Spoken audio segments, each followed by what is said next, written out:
walay bisan kinsang bantugang magpipinta sa larawan. Ang makahimo pagpinta nga kinatibuk-an ug makatagbaw sa unang kalikupan nga gilalig sa mga gamhanang kamot sa makagagahom. Walay bisan kinsa nga musikero ang makakumpuso og awit, labaw pa sa kuro sa mga kalanggaman sa usa ka kanhi paraiso. Diin ang mga dahon sa ilang pagpangatagak gikan sa daghang mga kahoy, ang pagpilik-pilik paubos, nagatagik usab og awit sa kabugnaw nga matapos sa dughan sa malipayon nga inhang yuta.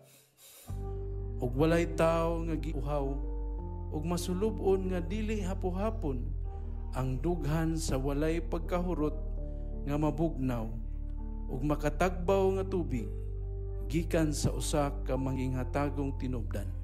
Apan ang pagkatampalasan walay pagunahuna sa umaabot ug pagkahangol sa bahandi sa tawo, nakaguba sa gihisgutan nga kaanyag. Haduol na ang dili makapugngang panahon nga ang atong mga anak ug mga apo makasaksi nga masulubon sa katapusan na lang nga kahoy nga putlonon, sa katapusan nga layang dahon nga matagak, sa katapusang isda nga makuha sa dagat o sa katapusang sapa nga nahiluan sa mga hugaw sa industriya. O kitang tanan, anha pa makamatngon nga ang kwarta di ay dili makaon. Ang Center for Agricultural Productivity, Environmental Care, and Countryside Industrialization KONCAPICSI modalit kaninyo ni ining usa ka takna nga programa nga atong giuluhan, mga labas nga huyuhoy sa kalikupan.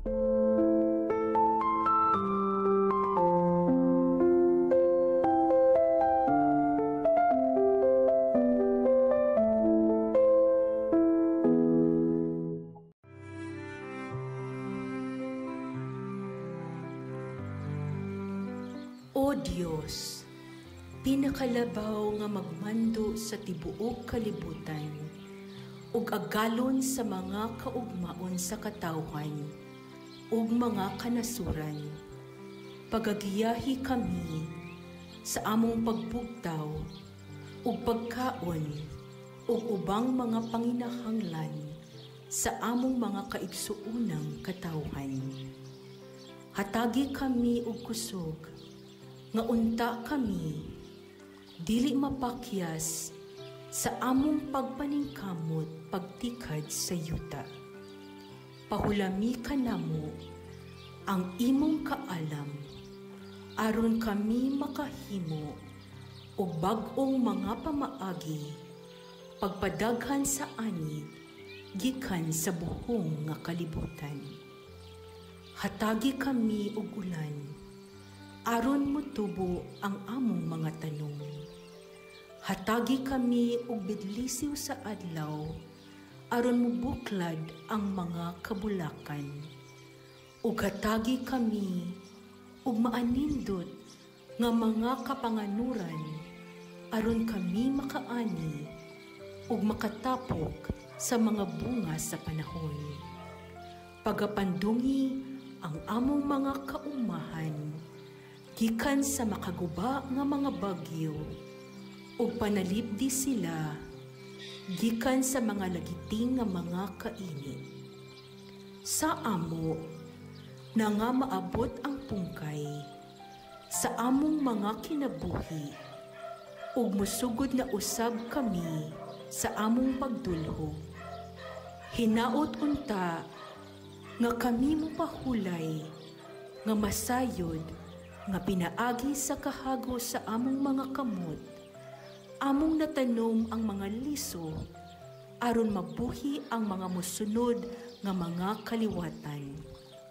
Himua nga kami mupahulay, nga nasayod, nga kami nakaatiman, ug nakapangga sa bahandi sa inahang yuta, agi ug pasalamat, ngadto sa among mahigugmaong Dios, ang among magahatag o giya. Ug kun ang among panahon sa kalibutan natapos na, tughuti kami nga makig-uban sa bulan ug mga bituon samtang naglingkod tapad kanimo. Pinaagi sa mga bintana sa imong balay, hatagi kami ug pagtugot, pagpanambo ug mutan-aw paubos aron mogiya sa mga mag-uuma nga nagpadayon sa paningkamot pagtikad sa yuta.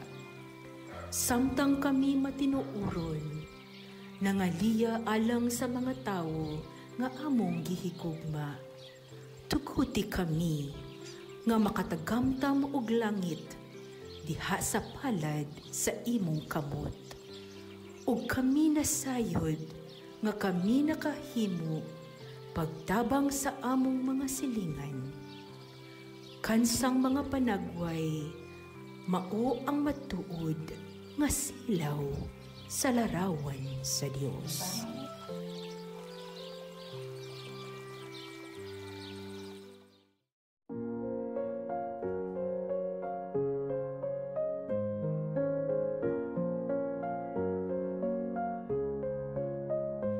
In the heart of our land, where the rivers flow, Molify stands strong with a mission to grow. With hearts of gold, we lead with care. For the people we serve, our love we share. Oh, Molify, we stand as one. In justice and peace, our work is never done. With fairness and strength, we protect the weak. Uplifting lives is the change we seek. Through the sacred tenets, we find our way. In the light of truth, we shall not sway. Fairness and justice, equality for all. In the spirit of unity, we heed the call. Oh, Molify, we stand as one. In justice and peace, our work is never done. With fairness and strength, we protect the weak. Uplifting lives is the change we seek. Peaceful protection we give with grace. In every heart we find a sacred place. Families we uplift, their lives we defend. As responsible citizens, on us they depend. From the mountains high to the valleys deep, our mission of love we proudly keep. For the sick and the oppressed, we take a stand. Molify's touch felt across the land. Oh, Molify, we stand as one. In justice and peace, our work is never done. With fairness and strength, we protect the weak. Uplifting lives is the change we seek. In the spirit of the Datu, we lead with might. Guided by love in the darkest night. Molify forever, in our hearts you'll stay. A beacon of hope showing the way. Maayong adlaw sa tanan. Welcome sa atong espesyal nga kalihukan karong adlaw. Kini nga okasyon dili mahimong malampuson kung wala ang suporta sa atong maaptikon ug mahigugmaon nga sponsor. Gusto nato pasalamatan si Dr. Marlon Saison, usa ka scientist ug inventor tungod sa iyang mga inventions nga nahimong ambag alang sa kalampusan niini nga kalihukan. Suday premium organic feed additive. You can harvest your backyard chicken in an only 21 days instead of usual 40 days. Raja bioenzyme. Add this to your ornamental fishes and aquarium to keep blood level pressure at normal level. Mais natural bioenzyme foliar fertilizer for your corn needs that will regulate blood sugar. A Carminet, an organic deodorant with fragrant scent or limoncito or flowers for your comfort rooms. For your order, please contact 0923-365-5734. Ang atong paghisgutan karon mao ang nagkalain-laing estilo sa pagkapangulo diin usa kini kay hinungdan sa pagkamalampuson o pagkahugno sa usa ka organisasyon. Ang estilo sa kontemporaryong pagkapangulo. Number 1, ang agile leadership or abdik nga leader.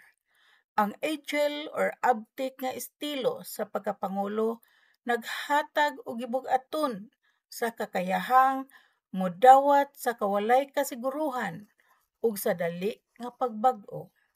Sa usa ka paspas og dili matagna nga kalikupan, ang mga abdik nga leader nagdasig sa innovation, flexibility, ug padayon nga pagkat-on.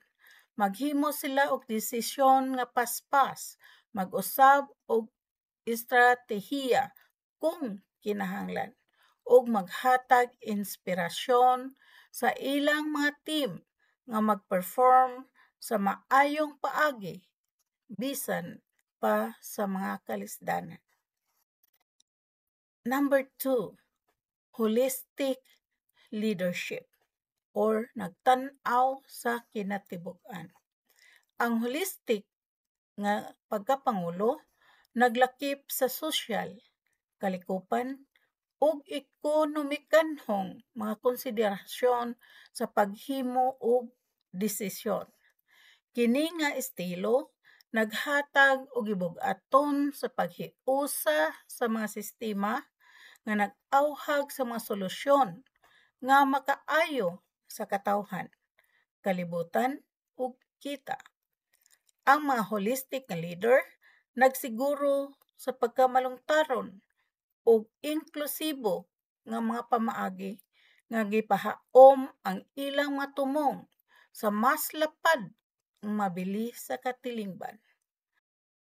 Number 3, distributed leadership or gibahin nga pagkapangulo.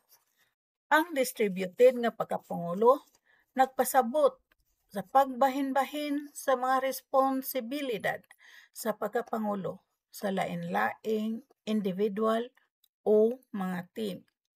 Kini nga estilo nag-awhag sa desentralisado nga paghimo og desisyon nga naghatag gahom sa mga miyembro aron makahatag og ilang kahanas ug makahiusa sa epektibo nga kolaborasyon. Naghatag kini og pagsalig, inobasyon ug kolektibong responsibilidad sulod sa mga organisasyon. Number 4, emotional intelligence sa pagkapangulo or pagkapangulo nga may emotional nga kinaadman. Ang mga leader nga adunay emotional nga kinaadman nagpakita og kahibalo sa kaugalingon, empathiya ug lig-on nga interpersonal nga kahanas. Masabtan nila ang ilang kaugalingong emosyon ug sa uban nga nagtugot kanila nga makahimo og maayong relasyon, magdumala og panagbangi ug maghimo og positibong palibot sa trabaho. Ang emosyonal nga kinaadman mao ang yawi sa pagdasig ug paghatag inspirasyon sa mga team. Number 5, authentic leadership or tinuod nga pagkapangulo. Ang authentic nga pagkapangulo nagpasabot nga ang leader mao ang tinuod, matinud-anon ug nagiya pinasikad sa iyang mga bili. Ang usa ka leader nga tinuod maghimo og pagsalig ug kredibilidad pinaagi sa iyang pagka-transparent o integridad. Karon sa pagtapos ni ini nga kalihukan, gusto namo nga magpasalamat sa tanan nga naminaw ug naghatag og suporta. Ang inyong presensya ug partisipasyon usa ka hinungdanon nga kabahin sa kalampusan sa atong programa. Hangtod sa sunod natong panag-uban, mag-amping kitang tanan ug magpadayon nga maghiusa alang sa maayong kaugmaon. Daghang salamat ug maayong adlaw kaninyong tanan. Kini na usab si Bainay Gumamila or Dr. Laura Ares magbilin og makahuluganon nga mga sayings. Ang leader nga andam modawat og kausaban dili mahadlok sa bag-ong hagit. A leader who embraces change does not fear new challenges. Another one, ang tinuod nga leader nagtan-aw sa tanang aspeto aron ang tanan makapahimulos. A true leader considers all aspects so everyone benefits. Another one, ang usa ka leader nga nagbahin sa gahom, nagpalig-on sa grupo. A leader who shares power strengthens the group. And the last one, ang leader nga maminaw, makaangkon sa kasing-kasing sa iyang katawhan. A leader who listens wins the hearts of the people. Take care, everyone.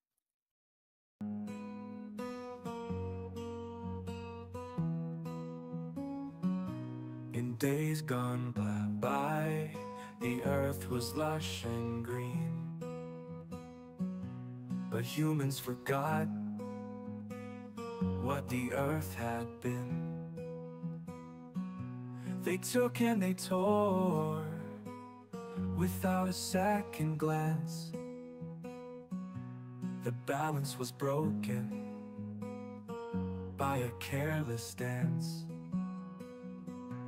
But we are mollified with a mission so clear, to heal the earth and keep it dear, with Roger leading and doctors by his side. But nice with wisdom, our guide, our pride. We saw the world changing, the forests burned,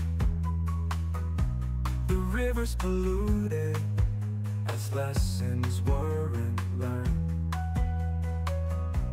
But in our hearts, we knew the call to change our mindset, to save it all, our pride. So we are mollified with a mission so clear, to heal the earth and keep it dear, with Roger leading and doctors by his side. But nice with wisdom, our guide, our pride. Doctors of the earth, we stand as one. Raja Datus Ba and nice, our work's never done. We teach and we guide, with knowledge in hand, to leave a legacy to protect this land. We tell the world, it's time to change, to hand over the earth, not rearrange. To future generations, we'll pass the key to a world restored, to live wild and free. Yes, we are Molify, with a mission so clear, to heal the earth and keep it dear, with Raja leading and Doubters by his side. But nice with wisdom, our guide, our pride. Together we rise, with knowledge and might, for the earth's future we'll stand and fight. Molify unites, with a purpose grand, to heal the earth and take a stand.